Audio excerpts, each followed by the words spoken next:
வணக்கம் விதி. எண்ணூரில் குடிநீர் வாரியத்தால் வழங்கப்படும் குடிநீர் வழங்கப்படுகிறதா அல்லது மஞ்சள் நீர் வழங்கப்படுகிறதா என்ற குழப்பத்தில் அங்கு உள்ள பொதுமக்கள் இருக்கின்றனர்.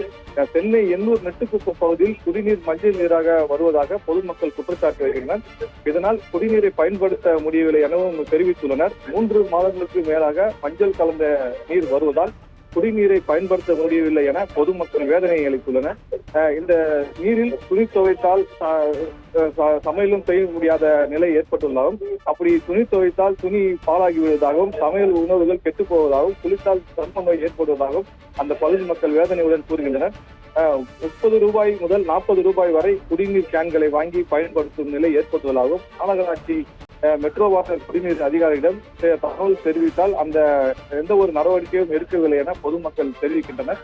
ஏற்கனவே எண்ணூர், எர்ணாகுளம் பகுதிகளில் குடிநீருக்காக சாலை மறியல் போராட்டங்கள் நடைபெற்றிருந்த நிலையில் தற்போது எண்ணூர் பகுதியில் குடிநீர் உப்பு கலந்த நீராகவும் வருவதாக தொடர்ந்து புகார் கூறுகின்றனர். சட்டமன்ற உறுப்பினரும், மண்டல குழு தலைவரும், மாமன்ற உறுப்பினரும் விரைந்து நடவடிக்கை எடுத்து நல்ல சுத்தமான குடிநீரை வழங்க நடவடிக்கை எடுக்க வேண்டும் என்று அந்த பகுதி மக்கள் கோரிக்கை வைத்துள்ளனர்.